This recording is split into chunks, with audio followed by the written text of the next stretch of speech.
Whatever it takes to defend ourselves and to defend our allies. The ball is in North Korea's court. What we know about this regime is that they prioritize their nuclear and their missile program above all else. The Russia investigation is heating up, and so is the president. Have you seen any Russians in West Virginia or Ohio or Pennsylvania? Sources tell CNN financial links could offer a more concrete path to potential prosecution. I own nothing in Russia. I have no loans in Russia. The president's senior policy advisor is now under consideration for a high-level communications job. He wants to have folks like Miller on television defending him basically no matter what.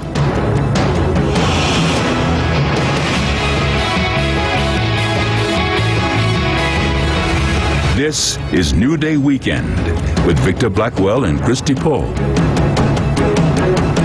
So grateful to have your company. Welcome. Right now, Secretary of State Rex Tillerson is at an international meeting of foreign ministers in the Philippines, and want to show you the images that are just coming into us here. Tillerson in that meeting with Russian Foreign Minister Sergei Lavrov. There is Secretary Tillerson. In the next hour, we know he's also going to be meeting one-on-one with his counterpart from China.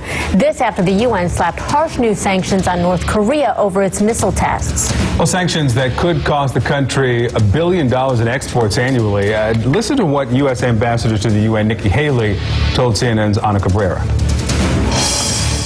We're prepared to do whatever it takes to defend ourselves and to defend our allies. And the ball is in North Korea's court. They now have to decide where they want to go from here. We hope that they will go the route of peace and security. Plus, President Trump was on Twitter on the North Korea sanctions. After a golf outing at his New Jersey resort, he wrote, "United Nations resolution is the single largest economic sanctions package ever on North Korea, over $1 billion in cost to North Korea." Let's bring in now Errol Lewis, CNN political commentator and political anchor for Spectrum News, Julian Zelizer, CNN political analyst and historian and professor at Princeton University, and Lieutenant General Mark Hertling, CNN military analyst and former Army Commander General of Europe and the 7th Army. Let's start with you, Julian. Good morning to all. And just put into context the accomplishment of getting a unanimous vote on these sanctions from the UN Security Council for us. Well, this was a very important step and highlights both the severity of the crisis that many people feel and Ambassador Haley's very successful diplomatic skills that she's shown. This brings in Russia and China into a coalition against North Korea that focuses now on economic sanctions as opposed to military action. So this is a big step. And I think President Trump will claim this as a victory for the moment. It's unclear this is going to work. It's unclear this will end the provocations. But it's a step where international alliances held in dealing with an international threat. So let's pull out a few of the threads there, Errol. First, let's start with why China and Russia, which traditionally have either vetoed or blocked sanctions like this, have now signed on.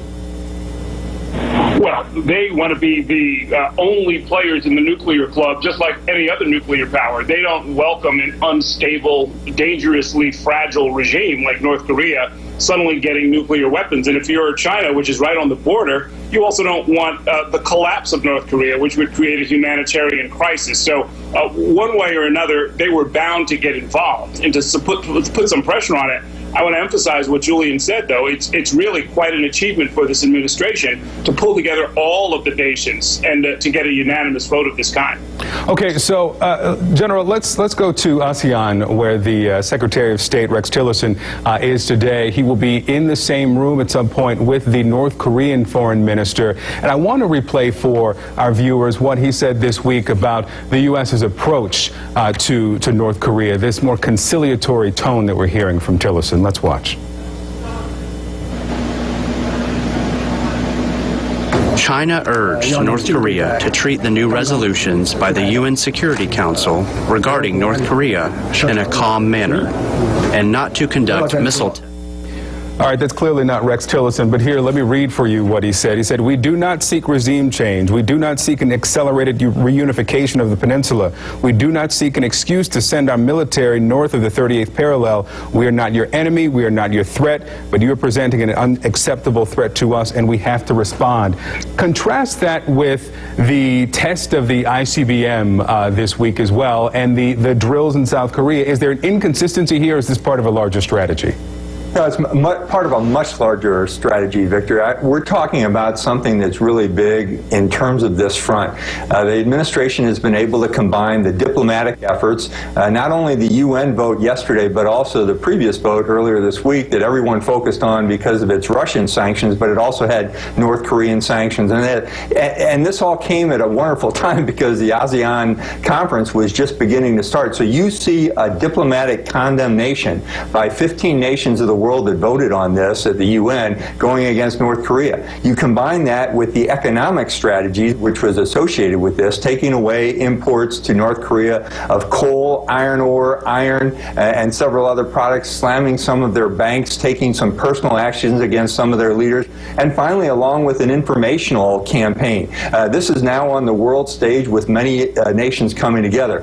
But when you use all three of those diplomatic, information, and economic tools, you always have to have the military tool on the background. It's not leading the way, but what Mr. Tillerson was saying is it's there if it needs to be, if there are additional launches or tests of nuclear weapons. So this is a very good strategy on the part of the administration, and Ambassador Tillerson and Ambassador to the UN should be commended for very good work this week. So, Julian, back to a point you made. The suggestion or indication that these sanctions above any other sanction will be an effective deterrent to Kim to abandon this effort to get a nuclear weapon. Do we know that it will be? No, I mean, I think most experts agree it probably won't be, and that the provocations will continue. I think as important as the sanctions is simply a show of international unity. That's why the UN can be so important. So this isn't simply about President Trump versus the North Koreans. It becomes about many allies with different interests agreeing that this is the time to take action, whether that's diplomatic or military action. I would add the tweets are a little troublesome in that some of the bluster from the president is not always helpful in these situations. And so I think we need to check some of the enthusiasm with a reminder of the problems not simply with sanctions, but with our own administration and the challenges that we're going to face. Errol, let's look at a couple of the tweets. The president tweeting this about China after the last ICBM test. "I am very disappointed in China. Our foolish past leaders have allowed them to make hundreds of billions of dollars a year in trade, yet they do nothing for us with North Korea, just talk. We will no longer allow this to continue. China could easily solve this problem. $3 billion economic impact, and China is on board here." I mean, with this $1 billion impact on their income, does this public browbeating have a role? No, well, no, in the following sense. Look, North Korea is there in part because China wants it there. It's not a clear-cut, sort of unambiguous, hostile relationship. We should keep in mind, among other things, by the way, that those ICBMs that can now reach Alaska or even California can certainly reach Beijing. So that's not entirely absent as a consideration. But here again, I'll mention again this humanitarian consideration that they have. Right now, you have a few hundred, perhaps even a few thousand people who can escape over the border into China from North Korea.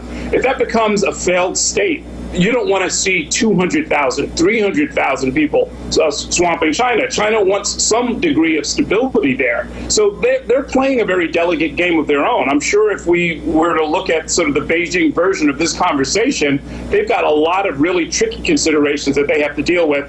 And you can't change that by browbeating the Chinese government with a tweet. All right, Errol Lewis, Julian Zelizer, General Mark Hertling, thank you so much for being with us this morning. Thank you. Thanks. And as the special prosecutor widens his investigation into the Russia and Trump potential collusion or cooperation, what will we learn next?